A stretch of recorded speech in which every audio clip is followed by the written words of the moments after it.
E recebemos hoje aqui na Mirante News FM 104,1 o presidente da EMAP, Gilberto Lins, mais uma vez vai conversar com a gente agora na nossa nova casa, na Mirante News FM. Gilberto, de mais nada, muito bom dia e obrigado pela gentileza de estar aqui para conversar com a gente. Bom dia, Jorge, bom dia a todos os seus ouvintes. Em primeiro lugar, parabéns pela nova casa, muito bonita. Os estúdios da Mirante News são realmente impactantes. Eu queria que a gente pudesse falar, ainda dar uma repercutida no que foi a visita do presidente da República, Luiz Inácio Lula da Silva, que fez um sobrevoo lá no Porto Itaqui. E dentre das novidades, vamos falar primeiramente da renovação da concessão, que demonstra, pelo menos eu entendo assim, você pode até me corrigir se eu estiver errado, de que o trabalho está bem feito, que você não vai renovar algo que não está dando certo, que está dando prejuízo. Aí você diz, não, peraí, eu te dei a oportunidade, não está certo, me devolva que eu vou fazer melhor. Então, à medida que tem resultado, o Porto está aqui, o governo disse, não, é com vocês mesmo que tem que ficar, porque a gente está satisfeito com a parceria. Essa renovação da parceria é nesse molde mesmo de uma demonstração de que o trabalho está sendo bem executado? Sim, Jorge, você tem toda a razão.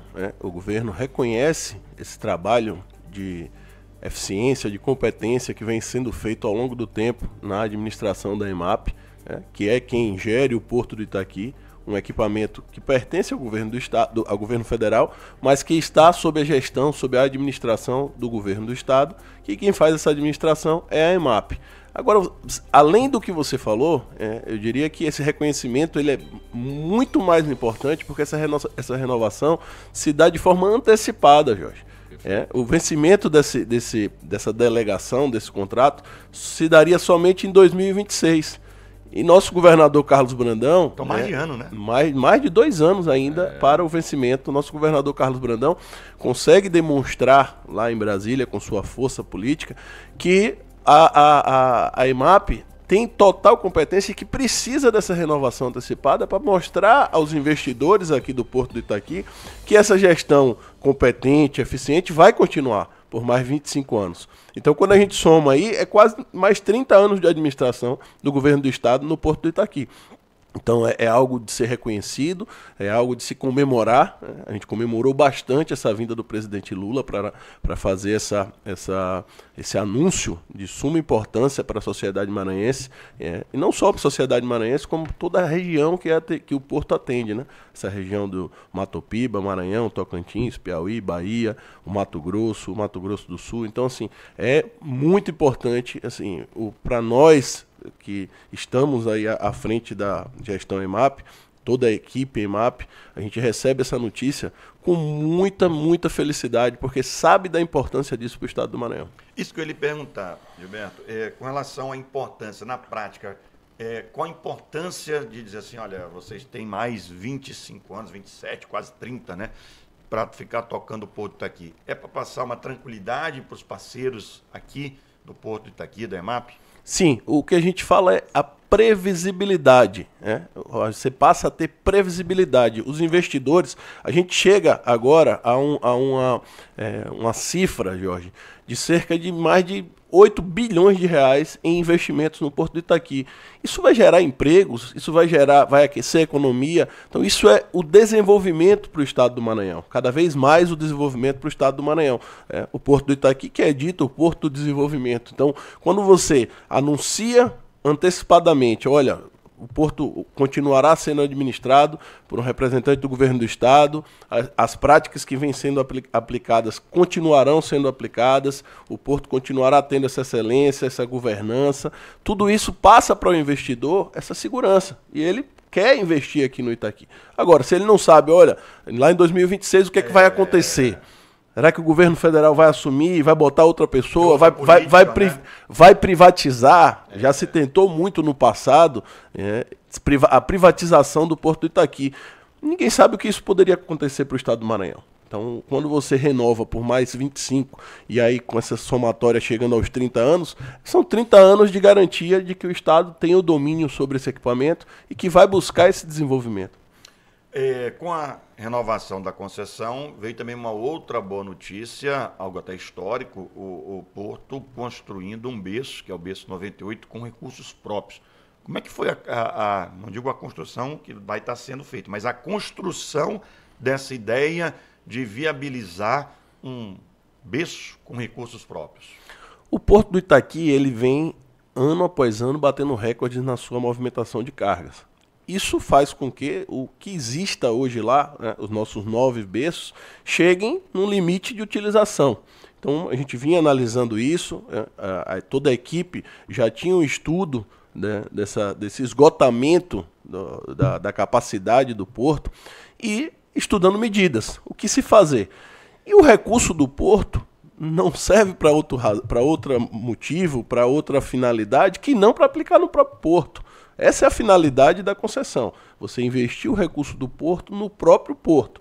Claro que olhando também a relação com as comunidades, olhando também a relação porto-cidade, que a gente tem buscado essa relação muito forte, mas em sua essência, o investimento do porto tem que ser para o desenvolvimento da infraestrutura, para mais movimentação, afinal de contas isso vai gerar mais recursos para o porto. Quanto mais você investe, mais você tem de retorno.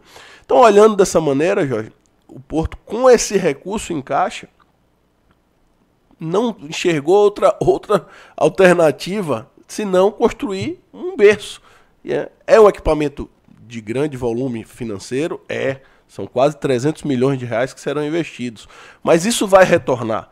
E esses 300 milhões de reais investidos representam emprego para a sociedade maranhense, porque a gente vai ter aí no seu canteiro de obra quase 2.000 empregos gerados diretamente no canteiro, fora os empregos indiretos. Então, num período aí de 2 anos, a gente vai estar com esse aquecimento da economia e os empregos que ficarão com o aumento do volume de carga que esse berço vai representar. Então, a gente está falando aí em aumentar cerca de 20% a capacidade do porto.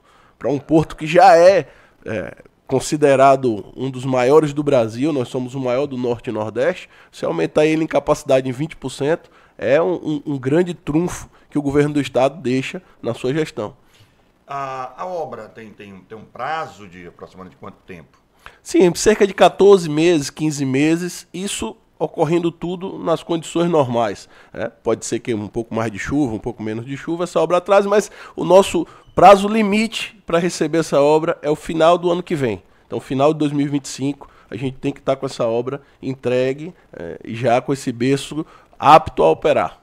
Como é um novo berço, não atrapalha em nada os outros que estão lá já continuando desenvolvendo o trabalho, né? Perfeito, Jorge. Não atrapalha em nada. A sua construção, ela se dá com o porto funcionando normalmente, não gera nenhum transtorno para o dia a dia do porto. E a gente consegue ter essa fluência, tanto da obra com as operações do porto, sem nenhum problema, sem nenhum tipo de problema. 110 navios é essa a previsão? A mais, 110 navios a mais. Então a gente operou ano passado cerca de 1.063 navios e a gente com esse berço entrando em operação, a gente passaria aí para 1.200, 1.300 navios, com certeza. E isso, Jorge, é uma estimativa. Esses números todos, não tenho dúvida que com a capacidade da equipe Porto do Itaqui, a gente estima operar 110 navios nesse berço, mas eu posso deixar aqui assinado, sem medo, porque confio na equipe, que a gente vai chegar aí a 200, 250 navios nesse berço tranquilamente. Isso se deve à eficiência da equipe, à forma de gestão, que é uma gestão compartilhada, uma gestão integrada. A gente conversa com os operadores portuários, a gente conversa com os agentes marítimos e a gente consegue extrair cada vez mais desses berços. Você não tem uma ideia, o ano passado, 2 berços do Porto do Itaqui, Jorge, o berço 103 e o berço 100, foram reconhecidos nacionalmente como os 2 melhores berços em movimentação de soja. Então a gente tem aqui no Porto do Itaqui, no Maranhão, 2 berços, 2 atracadores de navios que foram considerados no Brasil os 2 melhores em termos de movimentação. Um movimentou 8 milhões e 600 mil toneladas, o outro movimentou 8 milhões e 300 mil. Então isso é motivo de orgulho, isso é motivo para ser divulgado. É isso que o nosso governador Carlos Brandão fala. A gente precisa divulgar, a gente precisa mostrar que o maranhense tem que ter orgulho desse equipamento, que o governo do estado está focado nesse desenvolvimento. Sem sombra de dúvidas, o Porto do Itaqui é um grande vetor de desenvolvimento para o governo do estado. Cerca de 35%, 40% da riqueza do estado do Maranhão, do ICMS do Maranhão, é arrecadada ali no Porto do Itaqui. Agora, Gilberto, a tua gestão à frente da IMAP tem tratado muito da questão da descarbonização. Como é que está essa situação e qual a importância para quem está ouvindo a gente de você tratar de um assunto tão importante como esse? Bom, a descarbonização ela é mais um selo, mais um reconhecimento internacional de que o Porto do Itaqui opera de maneira sustentável. Então, o que é que a descarbonização ela traz no final do dia de eficiência para o porto? Ela traz um reconhecimento internacional de que as cargas que aqui estão sendo movimentadas, elas têm um valor agregado maior porque respeitam a questão ambiental, né? O que é a descarbonização do porto? É a gente buscar, junto com os operadores portuários, junto com a equipe EMAP, alternativas para que se polua menos, para que se emita menos gás carbônico, que é um grande vilão, é dito como o grande vilão do efeito estufa, é dito como o grande vilão de poluição no meio ambiente. Então a gente busca com isso mapear quais são os pontos que mais poluem, que mais emitem gás carbônico, e em cima desse mapeamento trabalhar para diminuir essa emissão. Isso que nós temos feito. É um estudo árduo, difícil, é um estudo que depende de um acompanhamento diário. A gente não consegue fazer uma medida e parar ali. A gente tem que ter medidas continuadas e isso a equipe vem fazendo. Não é à toa que nós ganhamos o prêmio, nós, Porto do Itaqui, recebemos o prêmio de melhor gestão ambiental do Brasil. Então, mais um motivo de orgulho para a sociedade maranhense. O Porto do Itaqui é o primeiro lugar no IDA, Índice de Desenvolvimento Ambiental. Isso é medido com todos os portos do Brasil, sejam eles portos públicos, terminais privados, e o Porto do Itaqui ficou em primeiro lugar. Estamos conversando com o presidente da EMAP, Gilberto Lins. Gilberto, sobre a questão do recorde que a gente teve em junho, agora, né, batendo um recorde de movimentação em maio de soja. Como é que foi possível isso e isso estava dentro do objetivo de vocês ou superou até a expectativa? A gestão do Porto do Itaqui, ela me proporciona essas surpresas agradáveis, tempos e tempos. A gente vem aí desde o ano passado sendo surpreendido. Mas, Jorge, eu digo que é uma surpresa, mas uma surpresa previsível. Porque quando você trabalha com uma equipe motivada, quando você trabalha com uma equipe competente, quando você trabalha com diálogo, quando você trabalha com essa interação, e aqui eu vou pedir um paralelo com o nosso governador Brandão, que é isso que ele nos passa, que a nossa gestão tem que ser uma gestão de coalizão, uma gestão integrada, ouvindo todos, tentando ao máximo atender aquilo que é possível para que a gente tenha um ambiente saudável, um ambiente de união. É isso que ele nos passa. Essa é a nossa missão, essa é a nossa meta passada pelo governador. Vocês têm que trabalhar com união. Vocês têm que buscar extrair ao máximo todos juntos. E é isso que a gente faz no Itaqui. A gente busca essa união e por isso que a gente consegue, eu atribuo, não por outra razão, esses resultados, esses recordes. Nós conseguimos no mês de maio fazer aí 2.600.000, 2.700.000 toneladas de soja. Isso, se você perguntar o que foi que vocês investiram em equipamento para conseguir isso a mais, nada. A gente só fez isso com gestão de pessoas, com gestão dos equipamentos que lá já estavam, com implementação de tecnologias, com conversa, com muitas reuniões, muitas estratégias. É assim que funciona, é assim que funciona o Porto do Itaqui, na base do diálogo, na base das reuniões, na base da divulgação, do reconhecimento. Quando isso acontece, toda a equipe é reconhecida, toda a equipe é premiada, e assim a gente vai indo. Até o final do ano, tenho certeza, Jorge, que teremos mais recordes aí a serem apresentados à sociedade. O Silva do Beckmão está aqui perguntando, e pedindo para mim fazer a pergunta. Jorge, quando o Porto do Itaqui vai investir na questão dos containers? Há esse investimento? Sim, importante pergunta, Silva. A gente precisa, o Porto tem capacidade hoje para operar o container. A nossa grande luta é a carga, é a gente conseguir que carga, porque não adianta, Jorge, a gente ter a capacidade de operar o container, mas dentro do container tem que ter uma carga. Então a gente precisa buscar, a gente precisa propiciar aos movimentadores de cargas esse interesse em voltar a operar no Porto do Itaqui, porque nós já operamos no passado, uma certa quantidade, pequena, acanhada de contêiner, mas agora a gente tem capacidade de movimentar muito mais. Vou aqui deixar mais uma expectativa para o Silva e toda a sociedade do Maranhão, de que nós estamos trabalhando e que temos já, por conta de documentos assinados de confidencialidade, não posso falar, mas temos um grande operador de carga, que a gente conseguindo concretizar isso aí, no máximo mais 6 meses, um ano, a gente vai ter uma quantidade assim, quase que surreal de carga de contêiner para ser operado no Porto de Itaqui. A gente vai transformar o Itaqui num porto de contêiner a nível internacional. Então, assim, estamos trabalhando com isso, é uma luta que nosso governador tem feito, ele está junto conosco aí, é muito gratificante se fazer uma gestão compartilhada, onde o governador está presente, onde ele participa conosco, onde ele sabe das nossas dores, onde ele busca junto porque, Jorge, não adianta só a gente ter todo esse engajamento, essa vontade, essa equipe, se nós não tivermos um apoio político.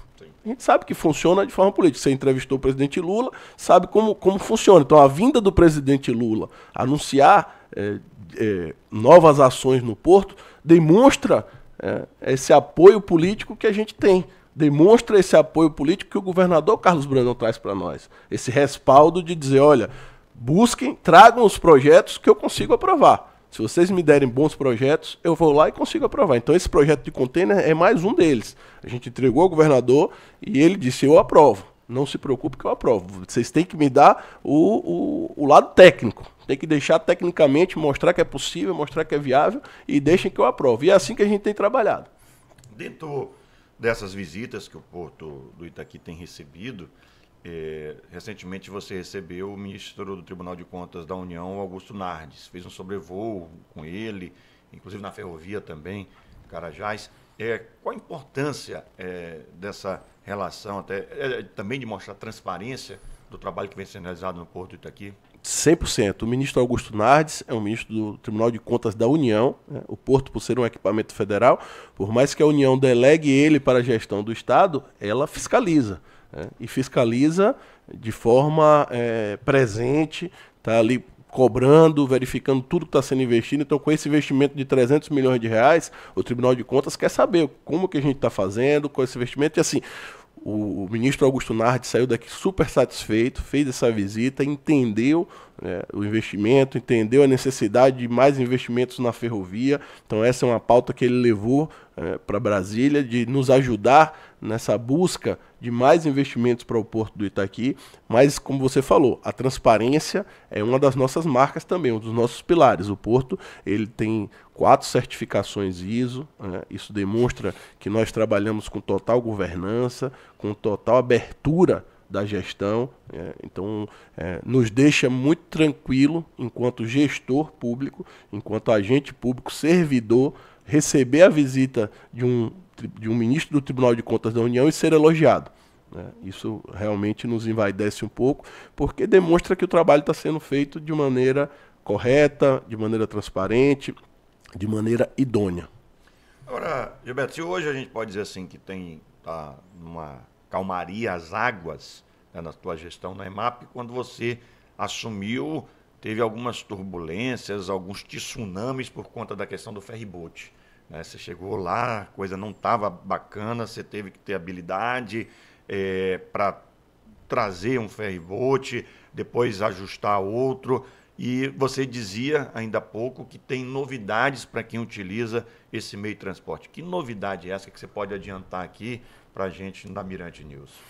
Bom, Jorge, quando nós assumimos, de fato, e isso é natural, isso não nos amedrontou, ao contrário, isso só nos desafiou ao trabalho, porque toda mudança ela tende a causar, num primeiro momento,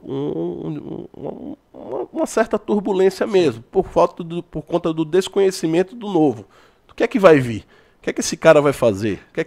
Como é que ele vai operar? Como é que ele vai gerir? A própria equipe ela fica assustada. Depois que o tempo vai passando, hoje nós estamos aí há 1 ano e meio à frente da gestão da EMAP, a gente consegue demonstrar quais são as nossas intenções e qual a nossa maneira de fazer a gestão. E eu acho que isso tranquilizou a equipe, não é à toa que estamos tendo esses resultados. E com relação ao ferryboat, eu diria que não estamos ainda no local que desejamos, mas de lá de onde assumi, em março de 2023, para hoje, a gente está falando aqui em praticamente julho de 2024, eu diria que avançou. Sei da dificuldade ainda do ferryboat, reconheço que a população da Baixada tem o direito a mais conforto, a mais melhorias naquele sistema de transporte, mas por isso mesmo estamos agora aqui, em primeira mão, falando para o seu público, falando para a sociedade maranhense, falando para todos os baixadeiros, de que amanhã nosso governador Carlos Brandão estará no terminal da Ponta da Espera fazendo a entrega de mais um ferryboat. Então amanhã nós teremos um novo barco entrando em operação. Já entra logo amanhã mesmo? Amanhã mesmo ele já entra em operação. Às 9 horas da manhã nós estamos fazendo a entrega desse barco. É um barco completamente novo. A população vai sentir essa diferença. Então assim, a gente vem trabalhando. Não é fácil, Jorge, não é fácil conseguir ferryboat para colocar em operação. Não são equipamentos que você encontra em prateleira, não são equipamentos que você chega na concessionária de ferryboat e compra, não é assim. A gente tem todo um trabalho para conseguir trazer barcos, todo um trabalho econômico-financeiro para justificar mais um barco em operação. Porque o empresário, no final do dia, ele não trabalha de forma filantrópica. Ele quer ter resultado. Claro. Então, se ele vai botar mais um barco em operação, ele quer enxergar o resultado daquele barco. Então, o fluxo continua sendo o mesmo, a quantidade de passageiros continua sendo o mesmo, e você passa a colocar mais um barco. Então, se você não consegue demonstrar para o empresário que ele vai ter mais resultado com esse barco, ele prefere deixar só os que ali estão. Então, esse é todo um trabalho de convencimento, onde a gente entra com o lado técnico e também vê o lado político. Não é à toa que o nosso governador vai estar lá presente nessa entrega, porque é uma luta dele, é um compromisso dele com a população da Baixada de entregar esse sistema de ferryboat completamente, vamos dizer assim, reestilizado, completamente atualizado e atendendo com eficiência, com qualidade, com conforto à população da Baixada. Pelo que eu vi, são mais de 430 passageiros que esse novo ferry vai poder, oportunizar para que as pessoas possam fazer essa travessia. Então, dá uma desafogada legal, né? Dá uma desafogada no sistema, é um barco que vem na mesma linha dos outros com internet durante toda a travessia, é um barco com sala VIP. Então, assim, tudo isso a gente vem buscando, a gente vem trabalhando para fazer cada vez mais pela população da Baixada e pelos usuários do sistema de transporte. Importante, como você perguntou, se ele vai entrar em operação amanhã, sim, por quê? Porque a gente já está preocupado com as férias. O período de férias começa agora em julho, então a população costuma utilizar mais os ferryboats no período de férias, e a gente tendo mais uma embarcação operando, vai dar esse desafogo, como você colocou, mas são mais 430 passageiros, cerca de 60 veículos que esse barco vai transportar, então assim, é muito, muito importante para a população. Presidente da EMAP, Gilberto Lins, queria lhe agradecer você ter vindo mais uma vez aqui, e toda vez que eu preciso registrar isso, que é chamado, você se coloca à disposição, vem aqui, conversa com a gente de maneira bem clara, bem transparente. Eu acho que isso é importante até para a sociedade, para prestar esclarecimento, isso é muito legal. Queria lhe agradecer e qualquer coisa que eu não tenha perguntado, fique à disposição, você falar mais de antemão. Muito obrigado mais uma vez por ter vindo aqui a Mirante News.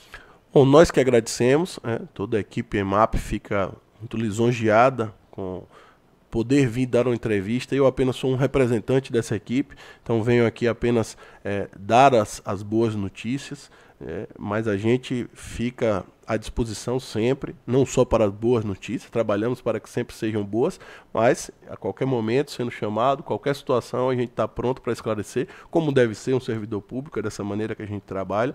Então assim, a gente só deixa aqui todo o nosso agradecimento à população pela confiança, pela paciência. Por vezes eu sei que é difícil, a gente falando aqui mais especificamente do tema ferryboat, ter essa paciência é complicado. Você pedir a paciência àquele que atravessa, àquele que sabe das dificuldades ali de chegar e ter um pouco de fila para embarcar. Então assim, nós estamos atentos, não pense que não estamos atentos, estamos trabalhando, estamos nos terminais.